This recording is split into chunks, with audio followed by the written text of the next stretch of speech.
السلام علیکم۔ اور نیوز کے ساتھ میں ہوں فیصل۔ خبر شامل کرتے ہیں ہب سے ہمارا نمائندہ علی حسن عثمان کے مطابق ہب لسبیلا 5 جون یوم ماحولیات کے حوالے سے لسبیلا اوپن اسکاؤٹ گروپ کے جانب سے مری محلہ ALP سینٹر ہب میں منعقد ہوا، جس میں مہمان خاص نذیر احمد اچرا، حاجی جاوید الرحمان بلوچ، امیر حمزہ اور اسکاؤٹ محمد Hanif اچرا، scout Saif Ullah Solangi, senior scout Sohail Ahmad Baloch نے خطاب کرتے ہوئے کہا کہ ماحولیات کا عالمی دن ہر سال 5 جون کو اقوام متحدہ 1974 سے منایا جا رہا ہے۔ دنیا بھر کے 100 سے زائد ممالک، جن میں پاکستان بھی شامل ہے، بڑے جوش و جذبے سے یہ دن منایا جاتا ہے۔ اس دن کو منائے جانے کا مقصد عوام میں ماحول کے تحفظ کے لیے شعور پیدا کرنا ہے۔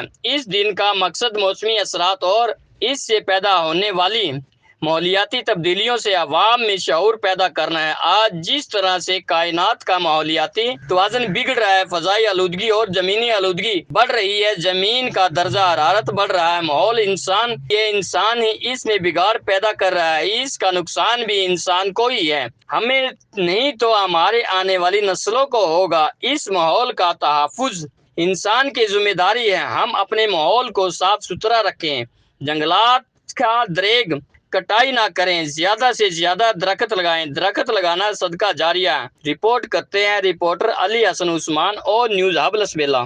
لائک کریں، کمنٹ کریں، شیئر کریں اور بیل آئیکن کو پریس کرنا مت بھولیں۔